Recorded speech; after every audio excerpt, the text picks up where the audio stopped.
Hello, everybody. Welcome into another episode of the Fantasy Pros Football Podcast. I am Ryan Wormley, joined as I am every Friday of football season by Derek Brown and Andrew Erickson and Matthew Friedman. Friedman, last night, Thursday Night Football, I know you bet on this game. Very interesting ending. What was going through your mind as you watched that? Well, I was sleeping, fortunately, so I didn't have to endure the pain. And obviously, everyone responding on Twitter was very reasonable with their takes, not at all dunking on me with the L's, which I deservedly earned. But a good game when I was watching it, but very happy to miss the end of it. That's very unlike Twitter to not be dunking on you for the L's that you deserve. Erickson, this wasn't quite Chiefs-Chargers that we had in week 2, but any fantasy interest here in last night's game? I mean, our favorite waiver wire breakout candidate player sleeper of the year, David Njoku. Baby, let's go. Friedman, Deebo, and myself were all on David Njoku to finally see him have a breakout game. I was excited. Yeah, Deebo, I think a lot of us were then off of David Njoku after the first 2 weeks, but we finally saw the breakout here in week 3. Oh, absolutely. I mean, this is where we take the victory laps. That's what happens at this point, right? 2 weeks of stinking it up, and then nobody starts him because everybody, I tweeted out, I was like, oh, look at David Njoku. And everybody's like, I sat him. Ugh. And I'm like, well, I did too.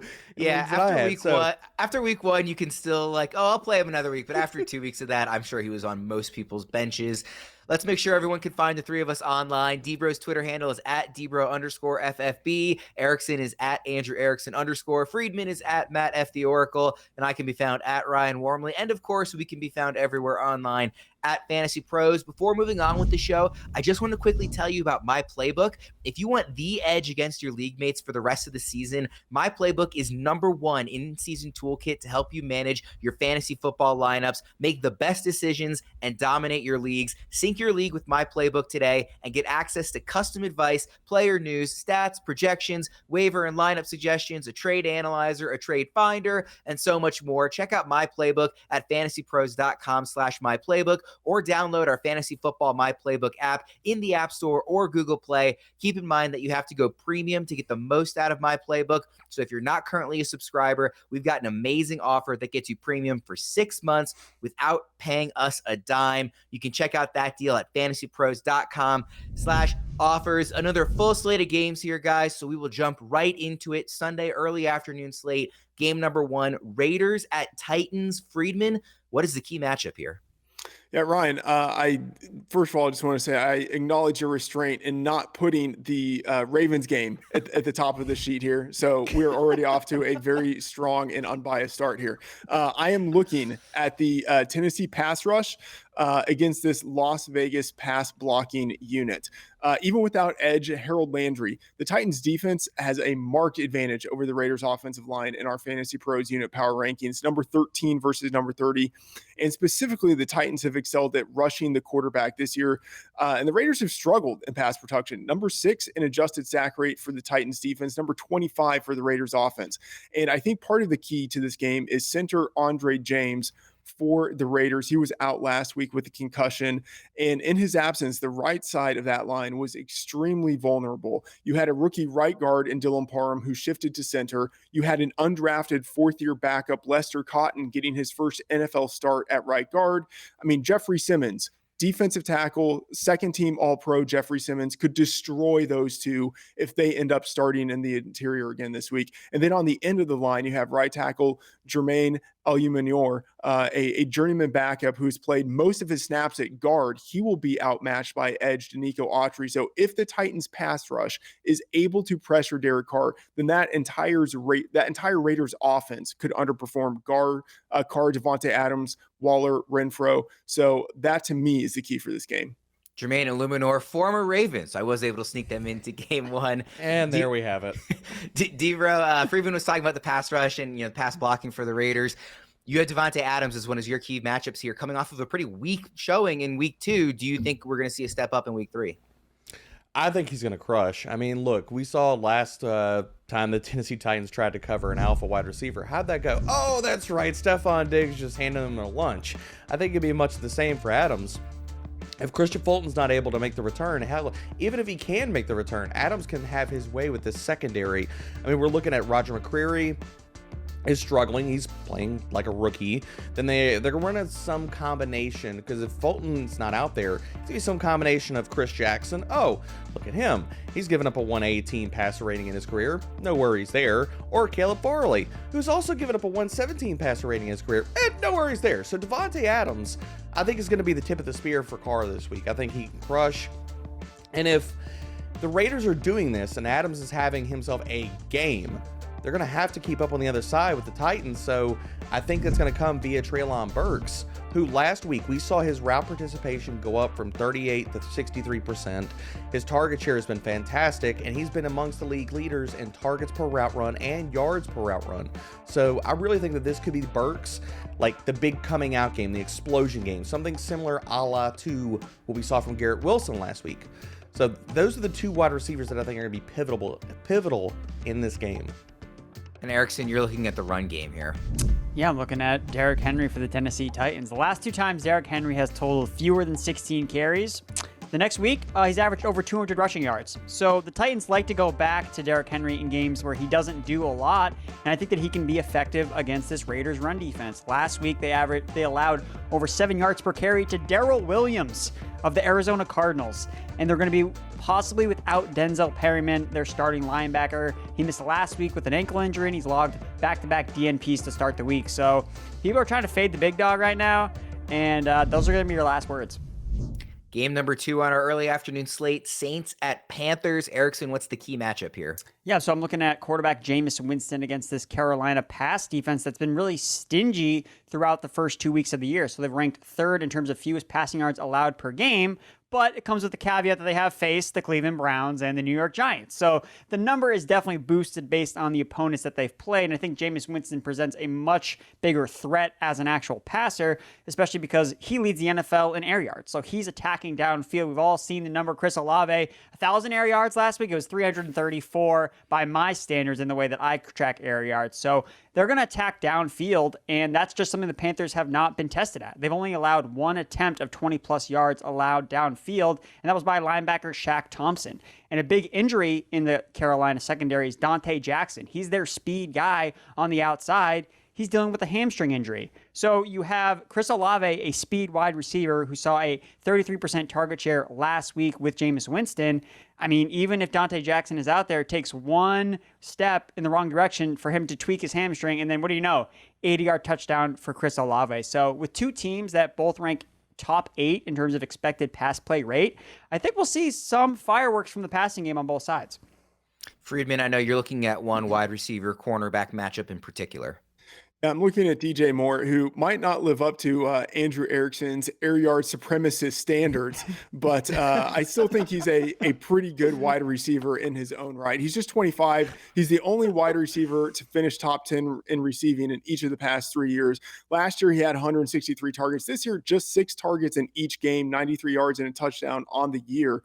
He's had a string of tough cornerback matchups to start. Denzel Ward in week 1, Adoree Jackson in week 2, now Marshawn Lattimore in week 3. I mean, that is a tough matchup. And based on the past 2 weeks, I think this is a tough start-sit decision for Moore in redraft leagues. Like, you probably have to start him this week, but man, you're not going to feel good about it. And I'm downgrading him in my rankings. How do you feel about him long-term if you were looking at your rest of season rankings? Because I know as soon as Baker got there, a lot of people were really, really high on Moore, but it hasn't been there yet in the first 2 weeks.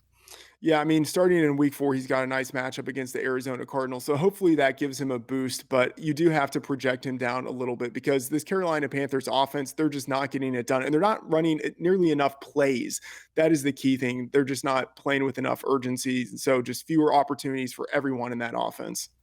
Deebo, what matchup are you looking at here? I mean, if Carolina's not going to get it done through the air, then it's going to have to be with Christian McCaffrey. He saw 61% of the carries through 2 weeks, 18% target share, and yes, he had 100 yards on the ground last week. Still not the CMC of old type of performances. Maybe that's because we're hearing, reports out of, he's dealing with stiffness, whatever the hell that means. But I think that if they're not able to throw the ball, then I think that Christian McCaffrey is going to have himself a day, and it's going to be uphill sledding. We've seen what the Saints are able to do versus all things running back throughout this season. And if McCaffrey's not the guy catching passes on the other side, if it's not Olave going off, I think Jarvis Landry can have himself a game. I think he has if Dante Jackson is healthy, and I'm saying with a big if, then he has the easiest cornerback matchup on the board against Miles Hartsfield in the slot. And I think Landry, we saw week 1. Winston targeted him a ton because he had the easiest matchup in the slot. We could see that again in Hartsfield.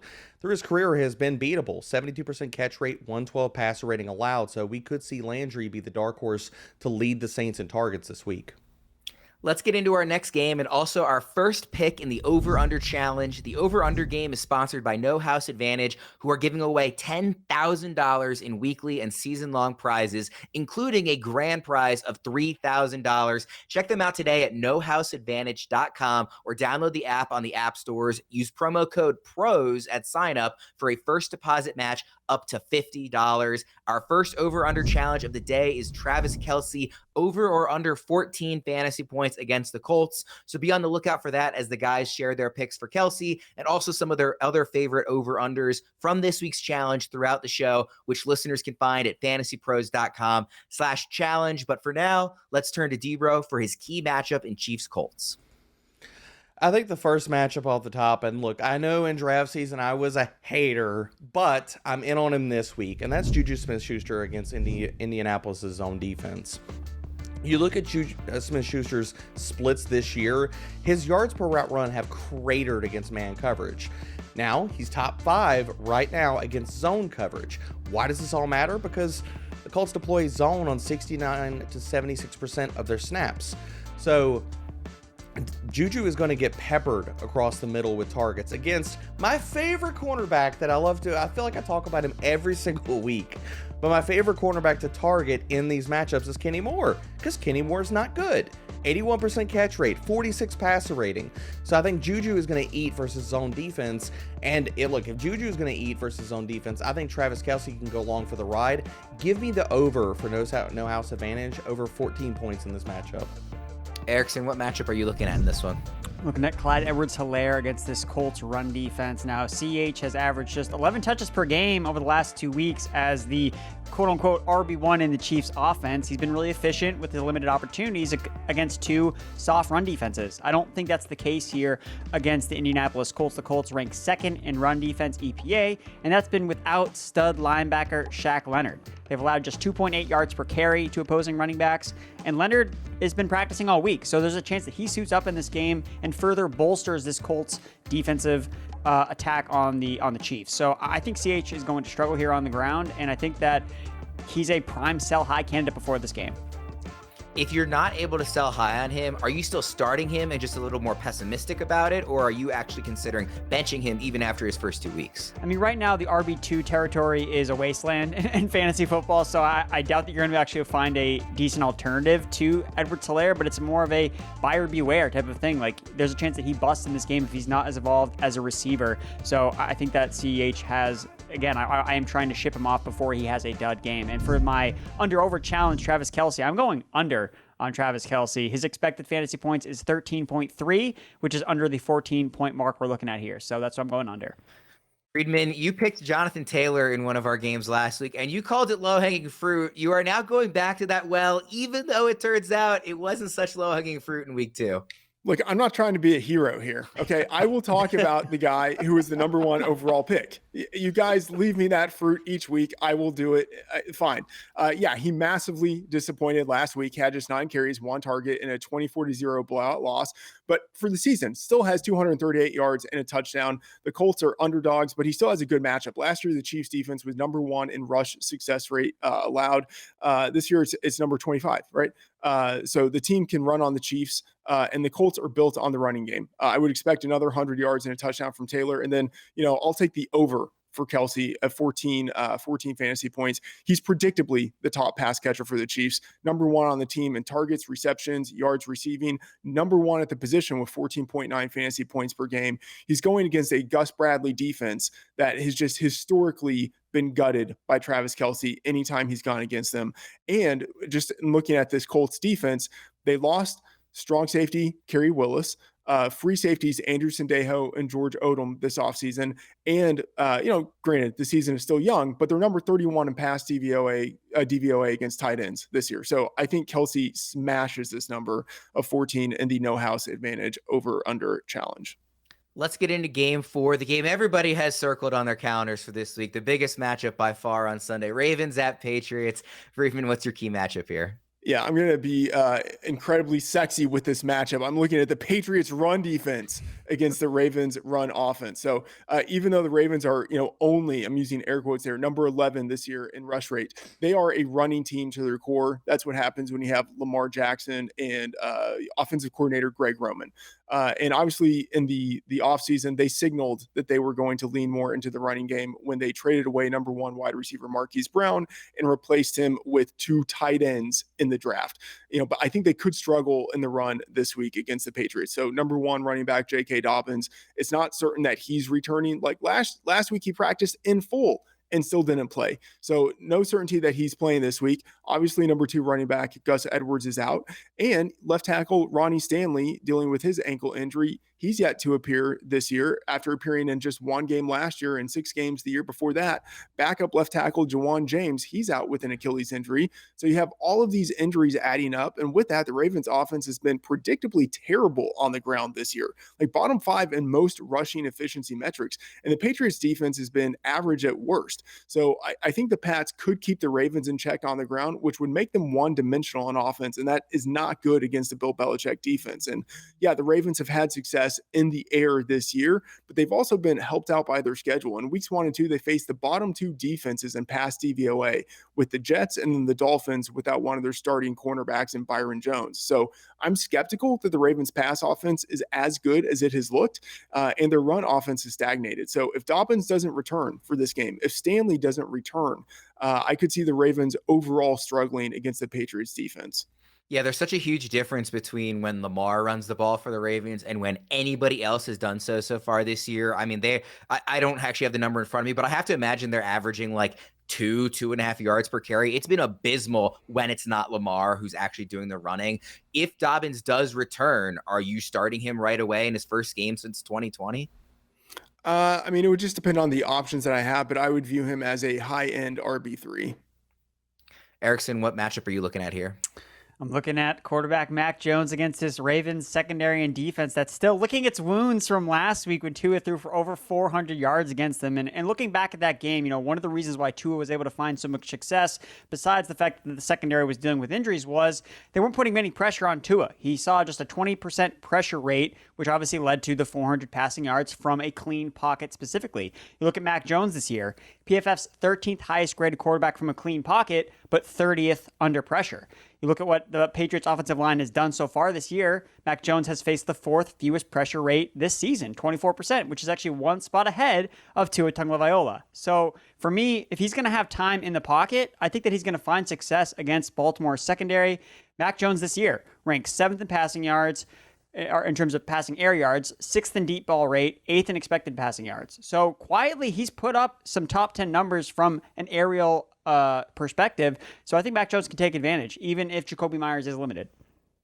Debro, what are you looking at here? I think Mac Jones is not going to be throwing it deep. I think he's going to be checking it down all day to Rhamondre Stevenson. The Ravens have not been good over the last 2 seasons against pass-catching backs. Stevenson took over the pass-catching role. He had a 60% route run rate last week, and Ravens 30th in DVOA. They've already allowed the 2nd most receptions and 3rd most receiving yards to running backs. So if he's not going deep, Mac can get it done by checking down to Stevenson.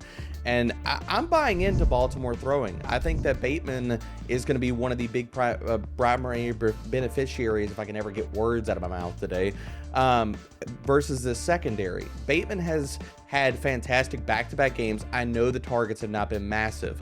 2 long touchdowns this week. I'm sorry, I'm not scared of Jalen Mills and Jonathan Jones, who've combined for a 60% catch rate, 128 passer rating, and Bateman's been balling out on that limited volume. 3rd in yards per route run, 20th in targets per route run. So, yeah, I think the 2 sexy, under the radar players in this game are Stevenson and Bateman. Game number 5, Texans at Bears. Not exactly a thriller, it looks like, going into this one.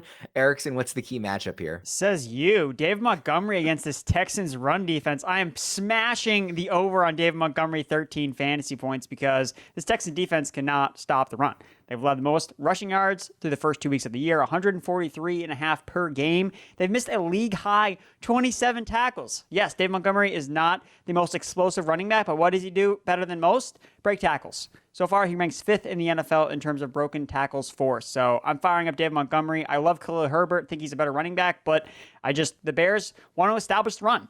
In terms of pass play rate and pass play rate over expectation, they rank last in both those categories. Montgomery got 17 touches for over 130 yards last week, 77% opportunity share in week 2. So he's still their bell cow, and I think he's going to feast here. Deebo, I know you're looking at the running back on the other side of this matchup in Dameon Pierce, and I specifically wanted to highlight him because we got a lot of questions on Twitter about how do we feel about Dameon Pierce? Is it time to bench him? Is it time to cut him? Is it time to trade him? People were not happy with what they've seen the first 2 weeks. What do you think about him going into this week 3 matchup? I think you start him confidently as a top 24 running back. And the matchup, his increasing workload, because he got 88% of the rushing share after only 40% in week 1. His snaps trickled up last week, and he's got a fantastic matchup against the Bears defense. They can't stop any running back right now. They're allowing the 12th highest rushing EPA, 7th highest explosive run rate, and the most rushing yards per game. So I think it's going to be Pierce time this week. And I know David Montgomery's going to have a good game. I'm not disputing that. But I think this is a good avenue for Chicago, who has allowed Justin Fields only 28 passing attempts over the first 2 weeks because he's been pressured at a top 3 clip. Houston can't pressure that well. They're middle of the road. I think Fields is going to be able to pass the ball and given leeway to do so this week against a pass defense that's 7th worst in explosive pass rate allowed and 12th worst as far as EPA per dropback allowed. So if you're struggling for quarterback options and you have Fields still on your bench or in a 2-quarterback league, I think he offers a lot of upside this week. Freeman, what are you keeping an eye on here? Yeah, looking at the 2 number 1 wide receivers in this game, 2 wide receivers in underperforming offenses. Brandon Cooks, 22 targets on the season, but just 136 yards, 6.2 yards per target, no touchdowns. But that volume is elite, and the Bears' pass defense is average. I think we get a bounce-back game for Cooks in this spot. And then on the other side, Darnell Mooney, he was one of my fade candidates this offseason. If you have him, I don't think you can start him with any type of certainty. He's a desperation option until we see more from him and this offense. Just 5 targets, 2 receptions, 4 yards on the season. He's got a good matchup in the slot against Desmond King. So if you have to start him, maybe you get something good because of the matchup. Like we've seen a spot where he's had ceiling games in the past. So far, all we've seen from him is his floor this year. So I think you don't want to start him, but if you have to, at least he has a good matchup. Can't believe none of you picked Mr. 0 catches for 0 yards and 0 touchdowns, Cole Kmet, in this one. Let's move to Game 6, Bills at Dolphins, the actual marquee game of the Sunday slate. This one is going to be super fun. D-Bro, what's the key matchup? I think everybody's scared and freaking out about the Bills' pass defense, and I'm not telling you they haven't been awesome, but this is not the same pass defense. Tre'Davious White's still out. Now Dane Jackson's going to miss this game. This defense is going to be starting 2 rookies that are supposed to somehow contain Tyreek Hill and Jaylen Waddle and Christian Benford and Kyrie Elam. And I'm not saying that they're bad corners, but they're rookies, and they're playing like it so far. 71% catch rate, 95 passer ratings allowed. We're asking Benford, who runs a 4.5, to stay step for step with Tyreek Hill and Jaylen Waddle. Good luck.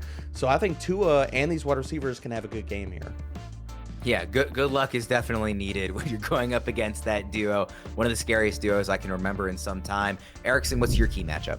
Yeah, I'm looking at these Bills wide receivers against the Miami secondary that's just basically been shredded in terms of giving up big plays. They rank last in yards per attempt allowed this season. Looking at Nick Needham, Xavier Howard, they both rank in the bottom 10 in terms of fantasy points allowed per coverage snap this season.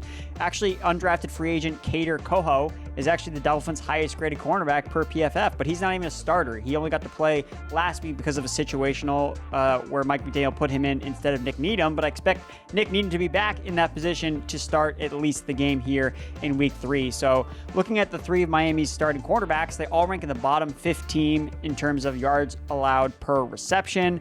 Gabe Davis, top 5 in yards per catch this season, over 20 yards per reception. Isaiah McKenzie ranks 20th in yards per reception from the slot at 14. So you're seeing big plays from all of these Buffalo Bills wide receivers. I think they're going to continue to generate them against the Dolphins defense that has not shown that they can stop these explosive pass plays.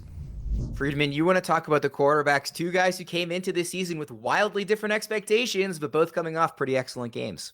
Yeah, I feel honor bound to have to talk about Josh Allen and Tua Tagovailoa. Like, someone's got to mention Josh Allen, like the obligatory, hey, this guy's awesome. He's the number 1 quarterback in our rankings. Start him this week. All right, now that I'm done with that, let's talk about Tua. He's the actual interesting guy. It's a tough matchup on paper, but as Deebo said, we have a Bills secondary that's down its top 2 corners, and their safeties are injured too. Micah Hyde, he also suffered a neck injury last week. Jordan Poyer has a foot injury. He didn't practice on Thursday after practicing on Wednesday. So that's a negative trajectory. So Tua, he had an awesome week last week. Everyone saw it. For the season, he's the number 3 quarterback behind Mahomes and Allen in composite expected points added and completion percentage over expectation. This game, just like last week's game, could shoot out, which means he could have another big week. We are now in the realm of Tua being a potential every week starter in 1 quarterback leagues, which is an amazing thing to see. Yeah, the power of those receivers. Let's move to game number 7. Eagles at Commanders, an NFC East matchup here. Friedman, what's the key matchup in this one? This is disgusting. I'm just on a string of looking at disgusting matchups when I'm the one leading it. I'm looking at the Washington interior offensive line against Philadelphia defensive tackles Fletcher Cox and Javon Hargrave. Obviously, this is the revenge game, #revenge game for Carson Wentz. Everyone is going to want to watch that, but I don't think he's going to play well if the interior of his offensive line doesn't do its job. And center Chase Roullier, he's out with a knee injury. His backup, Tyler Larson, is also out with an Achilles injury, and missing from last year's starting unit are left guard Eric Flowers and right guard Brandon Scherf. So in week 3, the Commanders will have 3 new year-over-year starters on the interior of their offensive line, and this exact trio has never played together as a unit. So given that situation, it looks like a great setup for defensive tackles Fletcher Cox and Javon Hargrave. Even with that said, I still think that these guys could do well. So you have right guard Wes Schweitzer, who is shifting over to center. He's made 19 starts in the interior of that offensive line since 2020. So he knows the system. Stepping up at right guard is backup Trey Turner, who's a 5-time Pro Bowler and has familiarity with the system from his time with the Panthers. And then at left guard, you have Andrew Norwell, who's new to the team, but he's another Panthers transplant, and he was an All-Pro in 2017. He and Turner manned the interior of the Panthers offensive line together for 4 years. So even with injury issues, even with new starters, this is not a patchwork interior of the offensive line. So I think that those guys, they could do well against those defensive tackles. And if that happens, I think that means Carson Wentz is kept clean in the pocket, and it means that they're able to run the ball pretty well. And if that happens, I think all of the Commanders players could have improved performances relative to expectation. Erickson, one of the reasons that Carson Wentz has been a good fantasy producer through 2 weeks is that stellar wide receiving core. Do you expect them to have a big week in week 3? I don't. I have some concerns about some of them, specifically with Terry McLaurin here. So McLaurin only has a 14% target share in Washington's offense, which is the same as Antonio Gibson through the first 2 weeks. So Jahan Dotson is getting targeted, and Curtis Samuel leads the team in targets with a 24% target share over the first 2 weeks of the season. The only reason we haven't seen McLaurin's fantasy points really tank is because of his team leading air yard share. But every other metric is pointing towards Curtis Samuel seeing the better usage and suggesting he's the better fantasy option in this specific matchup. You look at McLaurin, who's lined up out wide on 82% of his snaps this season. That means he's going to face a lot of James Bradberry and Darius Slay, 2 top-tier cornerbacks for the Philadelphia Eagles. Darius Slay is PFF's number 1 graded cornerback this year, and Bradberry ranks inside the top 24. So I don't like the matchup here on the outside for McLaurin, and the way that they're feeding Curtis Samuel, he is second to only Cooper Kupp in terms of wide receiver touches this season. So I think Samuel is agnostic from the matchup. He's going to get his touches, whereas McLaurin, I think this is a boomer bust game. He's as a boomer bust player, and I think he's going to bust. So I would start Samuel over McLaurin straight up. Deebo, what are you looking at on the Eagles offense? I think it's to be similar, like fantastic days, continuing this trend for Miles Sanders and A.J. Brown. We're looking at Miles Sanders, who's currently, nobody wants to talk about it, nobody wants to hear about it, but he's RB13 in fantasy right now. He's averaging 17.5 touches, 95.5 total yards, and he's 18th in weighted opportunities. And this Washington defense can't stop any running backs. They're allowing the 6th highest rush EPA and 13th highest explosive run rate. So I think it's another efficient day. Sanders is probably looking at 18 probably touches and maybe gets over the 100-yard mark on the ground. And A.J. Brown, tried to tell people before the season started, guy's going to ball out if he gets targets. He's wide receiver 15. We saw him crush week 1, and you looking at all the other efficiency metrics, he's top 5 in target share and yards per route run, and he gets to run 73% of his routes about against Kendall Fuller and William Jackson, who've been terrible this year. I mean, the combined, they're allowing a 66% catch rate, 138 passer rating, and 2 receiving touchdowns, and only 21 targets. So A.J. Brown Feast Week is back. Game number 8, Lions at Vikings. Erickson, what's the key matchup? Looking at Jared Goff here against this Vikings secondary. I think Jared Goff's a strong streamer. If you're down Trey Lance, you need a quarterback. He's QB9 and expected in fantasy points per game so far this year. Lions have the 8th highest implied team total, so I like the matchup environment in a projected shootout against the Vikings. Their secondary ranks 4th in passing yards allowed per game, 3rd in yards per attempt allowed, and they can be without starting safety Harrison Smith, who had a concussion last week. So a big hole in the back end of that defense. I think Jared Goff and all of his weapons, the sun god, I think that he's going to rip. I was skeptical that you could make the case for Jared Goff, but that's a pretty compelling one. Friedman, what's your matchup here? Yeah, looking at the 2 running backs for the Detroit Lions, through 2 games, the Vikings defense is number 32 in rush success rate and rush DVOA. So the Lions could dominate on the ground. Center Frank Ragnow, guard Jonah Jackson both have a shot to return this week. And even without them last week, the Lions were great running the ball. Swift has 262 yards, 2 touchdowns from scrimmage this year, even with the ankle injury. And, Williams, his backup, he's got a league-high 7 carries inside the 10-yard line, and he's had a respectable 13 opportunities in each of the past 2 weeks. I think both of these guys are startable in fantasy. Deebo, what are you looking at in this one? It's been tough times if you've had Dalvin Cook in fantasy, and this is the game. If they're going to get him going, he needs to get going in this one. And I don't know if it's injury, age, what have you, just a rough, slow start, but Dalvin Cook does not look like the Dalvin Cook of old, and this is not just a volume thing, but looking at efficiency metrics, he's 26 in yards after contact per attempt, 31st in PFF's elusive rating, so this is a good avenue to get him going, and if he doesn't get going this week against a Lions rush defense that's 9th in success rate and 5th in rushing EPA, then I think it's time to start that we at least worry about Dalvin Cook. Maybe he starts losing work to Alexander Madison, but this is a good spot for him. Game 9, the final one in our early afternoon slate. Bengals at Jets. Deebo, sticking with you. What's the key matchup? The Garrett Wilson party continues this week. I think he crushes Mike Hilton in the slot, and Wilson, we've seen him over the last 2 weeks. Target share has gone up. Target per route rate has gone through the roof. He's amongst the league leaders in yards per route run. I mean, the guy has been running almost 50% of his routes from the slot, and versus Mike Hilton, who last year gave up a 69% catch rate, 95 passer rating.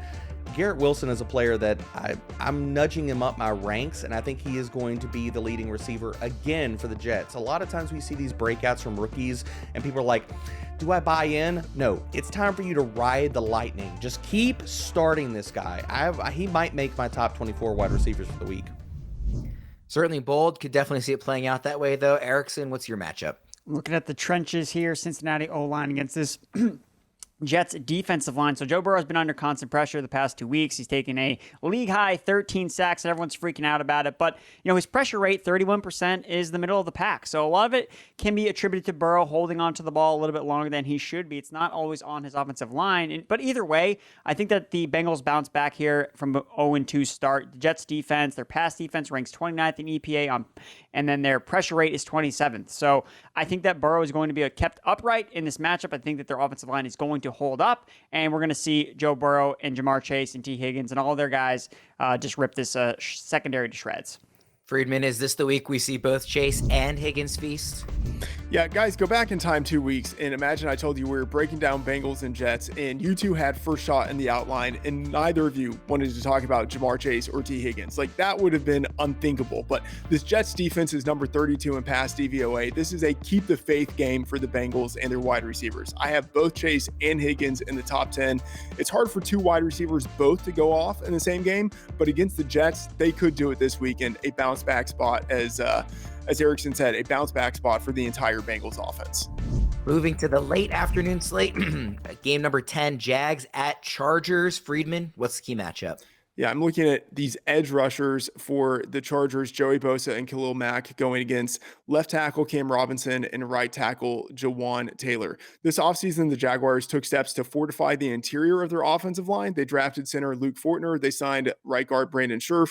With those moves, we have seen quarterback Trevor Lawrence take a significant year-over-year step forward, but they still have Cam Robinson and Jawan Taylor as their offensive line bookends, and those guys are average. And sure, plenty of teams would like to have average offensive tackle play, but average isn't good enough against Joey Bosa and Khalil Mack. Right, with those two leading the charge, nailed it. The Chargers defense is number 7 with a 9.2% adjusted sack rate. In our Fantasy Pros unit power rankings, the Chargers defensive line has a massive edge over the Jags offensive line, and that's because of Bosa and Mack. It's they have 6 sacks together on the season in just 2 games. So I think both of those guys continue to dominate. And the Jags, I will admit, they have looked good on offense through 2 weeks. Lawrence, he's number 4 at the quarterback position in composite EPA and completion percentage over expectation. He's looked good, but given who they have at offensive tackle and given who they're going up against, I think the Jags offense comes down to earth with this matchup. Erickson, what's the matchup you're looking at here? I'm looking at the running back, James Robinson, against this Chargers run defense that doesn't really care to try to stop the run. And I think that Jacksonville can take advantage here. James Robinson, 25 touches for 78 yards and a score in week 2. He had all of his rushing yards come after contact. He was doing it all despite the torn Achilles. It doesn't matter. He's the clear-cut RB1 in this offense. And the Chargers, they are soft against the run. Nearly 5.8 yards per carry to opposing running backs and the most yards per attempt before contact. So with James Robinson, all last week was after contact. This week he'll have a little bit more cushion to create more yards. I was going to ask, just in looking at their earlier box scores this season, the Chargers haven't given up huge rushing totals, but you're right, the efficiency has been there for opposing running backs. Do you think this is still another year of them being a run funnel type of defense? I think so. It goes back to their philosophy where they're just not, that's not their priority. They're not trying to stop the run. They want teams to run the football on them because they know that it's less likely their teams are going to score if they're running and not throwing the ball. So they're going to let teams run on them if they so desire to. Gabriel, what are you keeping an eye on? I think when Jacksonville goes to the air, it's going to be a lot of Evan Engram, and I did not think I was going to be touting Evan Engram walking into week 3, but here we are. As the tight end 12, it's been gross. I'm not telling it's been fantastic, but we weren't routes out of our tight ends. We went targets. Evan Ingram's getting both of those. He's 12th in targets. He's 10th in target share and 11th in routes run this year. And he goes up against the Chargers defense that's been bad for his tight ends in 2 straight seasons. They're 18th in DVOA. They've given up top 6 marks against receptions and receiving yards allowed to tight ends. So another top 12 week for Evan Engram. And if Chargers are going to keep pace because and we don't know if Keenan Allen's going to play this week. That's still up in the air. Mike Williams came back from the grave last week. 2.35 yards per route run in that matchup. He's going to run 85% of his routes against Shaquille Griffin and Tyson Campbell, who have allowed 119 and 93 passer ratings, respectively. I think Mike Williams could still be a fantastic option in fantasy, and this week, I'm probably going to be slotting him somewhere in my wide receiver 2 territory. Maybe gets up to wide receiver 1 if Keenan Allen does miss this game. Rams at Cardinals. Erickson, key matchup? looking at these Rams wide receivers against the Cardinals secondary that really hasn't been able to stop anyone this season. So 32nd in pass defense EPA, second highest touchdown rate, yards per attempt, and number 1 overall in passer rating allowed. So I expect these guys to be productive, but it's just a matter of, will Allen Robinson get any targets? Like, that's the real question for him. He only had 5 targets last week, 4 catches for 43 yards. He also added in a score. There was a clear effort to get him more involved in the red zone. He had multiple end zone targets. He hauled in one for a touchdown, but still just a 14% target share. His target rate per route run ranks in the bottom 5 among wide receivers with at least 5 targets. So I have concerns about whether he's really going to get the rock. I think that he'll see a decent amount of Byron Murphy, who has moved out of the slot and is now playing more on the perimeter, which basically opens up things for Cooper Kupp inside to go against guys like Chase Whitaker, an undrafted former undrafted free agent, trying to guard Cooper Kupp. Like, I mean, this is a layup. This is Cooper Kupp over 100 yards again. Like, that's what's going to happen here. You look at Kupp against the Cardinals defense last year, averaged 14 targets in those 2 games he played against the Cardinals. So I just don't think they're going to have any answers for Cooper Kupp, and that just makes things easy for Stafford to just target Kupp and not necessarily look Allen Robinson's way that often.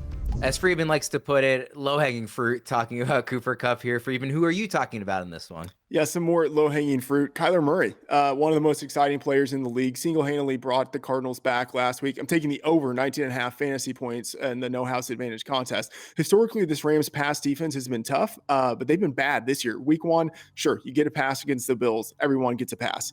But week 2, they looked bad against Marcus Mariota and the Falcons. They can still get after the quarterback, but they're number 27 in pass DVOA, number 31 in dropback success rate. This could be a tough spot for them. And I'm just going to say, like, if they're not good this week, this might be a litmus test where it's like, hey, this is a defense that you don't have to worry about avoiding this year. Debra? I'm actually going to be taking the over for Kyler Murray as far as the point total, because I think he's going to be playing catch up, because I think if the Rams are not going to be able to throw the ball a ton, or even if they are doing it, I think their running backs can have a lot of success on the ground this week. So firing up Darrell Henderson, Cam Akers, yes, that Cam Akers, as RB3 options with upside against a Cardinals run defense that right now is 29th and 28th in second level in open field yards. They're allowing the second highest explosive run rate. So if the Rams are just running away, there, I did it. With this game, Kyler Murray is going to have to keep pace. Game 12, Falcons at Seahawks. Friedman, another ugly one.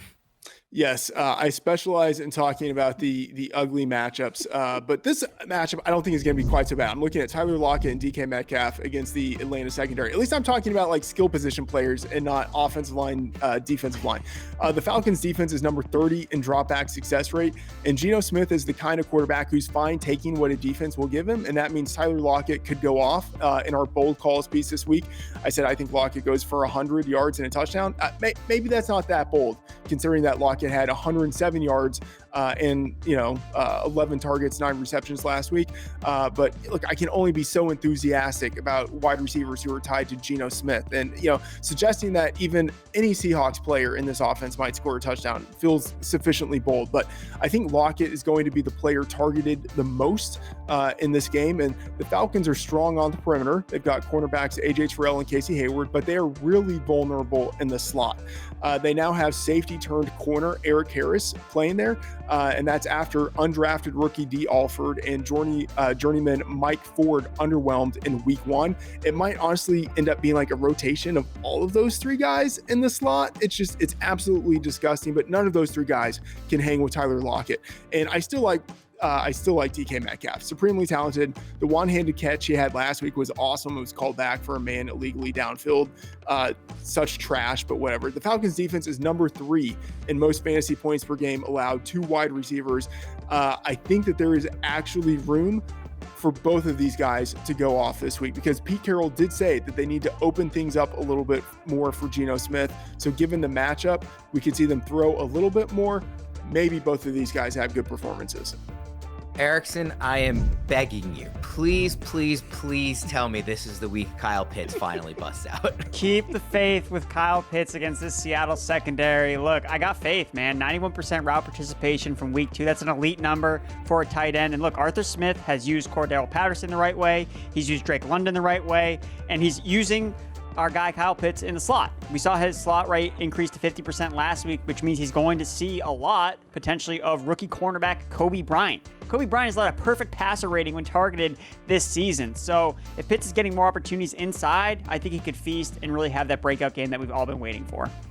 Deebo, you're also looking at the Falcons offense? I mean, come on, it's Drake London season, baby. If it's not going to be Kyle Pitts breaking out, it's going to be Drake London continuing to do the things that he's been doing, which is some pretty alpha stuff. I mean, we're looking at a guy that's top 5 in target share and target per route run rate. He is PFF's 6th highest graded wide receiver and 12th in yards per route run. So, I mean, y'all have talked about a bunch of wide receivers. Kyle Pitts, we are keeping the faith. Drake London, I'm just going to keep playing good players. So I think he's going to have a fantastic week against the Seattle secondary. And if Drake London goes off, hell, if Kyle Pitts goes off with him, Marcus Mariota is going to come along for the ride. One of my favorite streamers this week, going against a Seattle pass defense that is allowing the 8th highest pass success rate per dropback, the highest EPA per dropback, and 6th in yards per attempt allowed. Marcus Mariota can get it done through the air and through his legs. I think that he's got dark horse top 12 potential this week. Erickson, game number 13, Packers at Bucks, a marquee game, at least in terms of the names of these two teams and the quarterbacks. What matchup are you looking at? I'm looking at Leonard Fournette against this Packers run defense because of all the injuries that the Buccaneers have at the receiver position. I think that their offense is really going through their running game now, and it's an advantage that they can take of in this matchup. So, second most rushing yards allowed per game, the Green Bay Packers through the first 2 weeks of the season. Fournette absolutely got fed last week, over 26 touches, and we're seeing the Buccaneers take a more operation ground and pound approach. Through the first 2 weeks, they posted a negative pass play rate over expectation, which is vastly different than it was last year, where they were nearly top of the league in terms of passing the ball over expectation. So Green Bay has a very great pass rush. So if Tampa Bay is going to come out with a win, they're going to have to establish the run to keep the pressure off Tom Brady and not make him win with his arm, because frankly, they're not going to be able to do that with the weapons that he has at his disposal currently. Deebo, what are you looking for from the other running backs in this game? I think it's going to be a lot of running back action in this game, and we've seen Green Bay do that. They're playing slow, and they're utilizing both of the running backs, and I think it's another great days for Aaron Jones and A.J. Dillon. I have both of them ranked inside my top 15 running backs, and everybody's scared about the name of Tampa Bay versus running backs. This is not the same run defense that we've seen in previous seasons. They're 27th and 24th in adjusted line yards and second level yards right now. They're allowing the 3rd highest rushing success rate. And if these backs aren't getting it done on the ground, they're going to face a defense that was 22nd in DVOA versus receiving backs last year, allowing the 2nd most receptions and 5th most receiving yards. So fire up Aaron Jones and A.J. Dillon with confidence this week. Friedman, is it really going to be a running back game with Aaron Rodgers and Tom Brady in this one?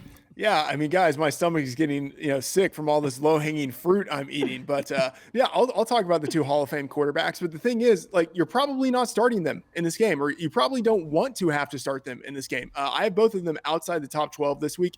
2 years ago, the total for Bucks Packers was 55. This year, I'm looking right now at the Betting Pros odds page. The consensus line is 42.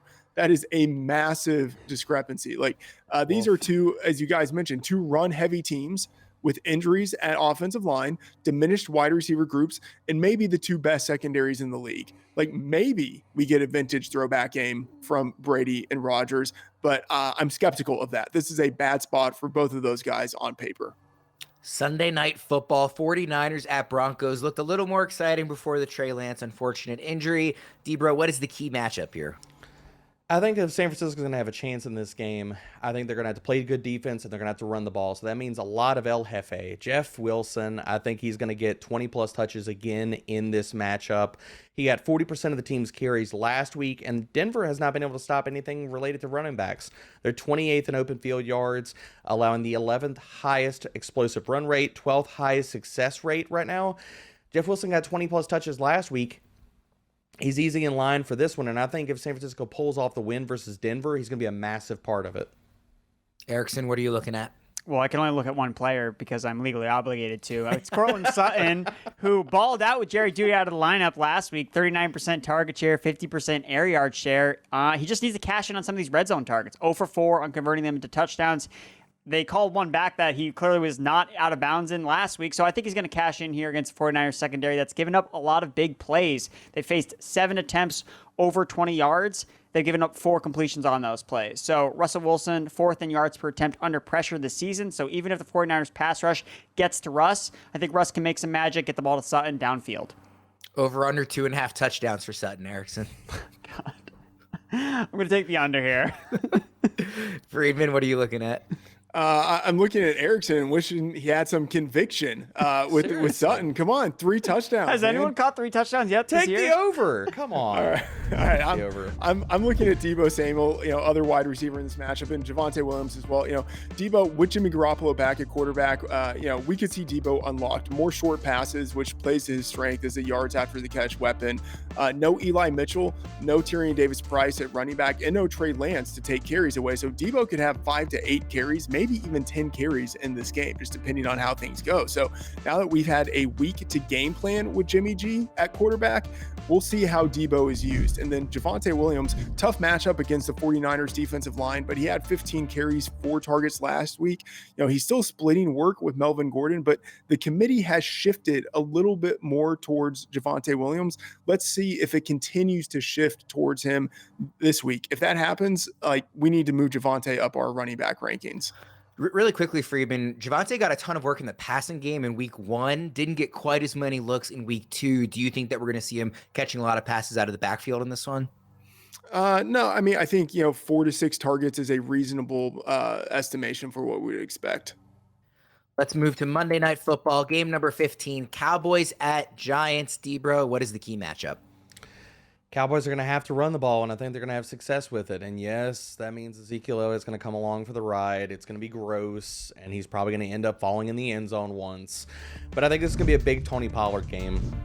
And I know Pollard did not get a ton of snaps in the last game, but he did turn his 13 touches into 98 total yards, 23% target share. I'm not saying he gets that many targets this week, but I think he's going to be featured against a Giants defense that's allowing the 10th highest rushing success rate and EPA to running backs. They're also 30th in DVOA against receiving backs, allowing the 8th most receiving yards and the most receiving touchdowns in the NFL. So as gross as it is, Zeke probably gets in the end zone in this one, and Tony Pollard just goes off.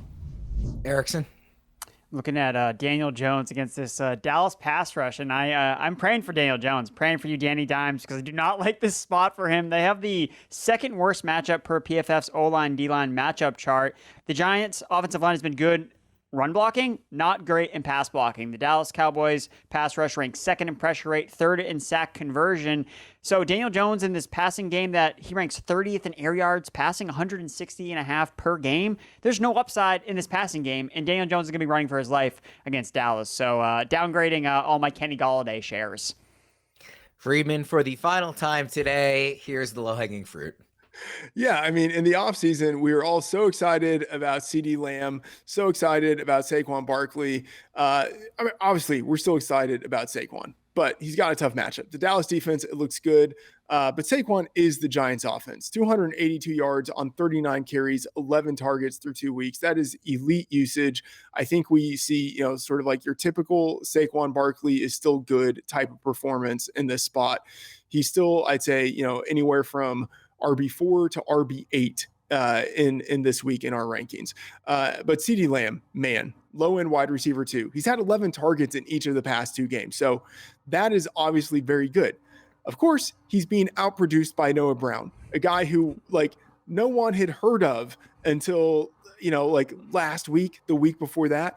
I'm worried that with how inefficient CeeDee Lamb has been with his targets and then how well Noah Brown has performed, that Lamb might actually start to lose some targets. And he's got a tough matchup this week against cornerback Adoree Jackson. So I have Lamb at wide receiver 19 right now. I feel I can't bump him down any further than that because of the volume. 11 targets in each of the past 2 weeks. That is significant volume, but I'm also worried that I have him too high. So if you have him, you're starting him, but you don't feel good about it at all. Guys, let's get one quick mailbag question here to end the show. A good time to remind the listeners that if they want even more access to our analysts, please be sure to join us on Discord at fantasypros.com/chat. A premium subscription will get listeners full access to our analysts through AMAs, stages, and more. The question today, in a team that went full 0 RB in the draft, what is the best running back you can get for Rashod Bateman? Deebo, what do you think? Oof. I think that you could probably get one of the guys we talked about in the show on the rise. I think Dameon Pierce. All the draft hype is kind of like that luster's gone away a little bit. I think Bateman, you could maybe get Pierce and maybe a little sauce on top of it. Erickson, would you be comfortable with a trade like that or looking for someone else? No, I think that Pierce is a guy that you should definitely go after. It may not be a 1-for-1 where you may need to package Bateman or try to get multiple pieces back. I still like Rhamondre Stevenson as a buy low. The fact that he played 62% of the snaps in week 2, significantly higher than his first week. I still believe in Stevenson to be the best playmaker on this Patriots offense. It just doesn't have a lot of playmakers. So I think he's going to see an increased role. We're seeing it already in the receiving game. It's going to convert into yardage, into points sooner rather than later. So I like going after Stevenson. Friedman, how about you? Yeah, a couple guys. It's not going to be a straight 1-for-1, but some guys who are kind of in that range of RB that I would like to try to buy low. Jeff Wilson, I think there's going to be like a lot of hesitation about his role in the 49ers backfield. I think he's someone who's too cheap right now. I think Miles Sanders is still too cheap because, he still has that history of not scoring touchdowns, but he's in an offense that can just tear it up. And then I'll also say like Alvin Kamara. I think there's, some hesitation about his role within New Orleans, more of a pass first offense, but not passing to him, and he's injured. But, if he comes back, he's still Alvin Kamara. So maybe there's an opportunity to try to buy low on him. Let's wrap it up there, fellas. Thank you all for another awesome episode. Everybody listening, please remember to check out my playbook this season for all the tools you need to dominate your leagues. Thank you, the fans, for listening. For Friedman and Erickson and Deebo, I'm Ryan Wormley. We'll see you again soon. Thanks for tuning in to the Fantasy Pros YouTube channel. Don't forget to check out our featured videos. And while you're at it, make sure to follow us on Instagram, Facebook, and Twitter at Fantasy Pros, so you can get the latest news and updates to give you the edge you need in your fantasy league.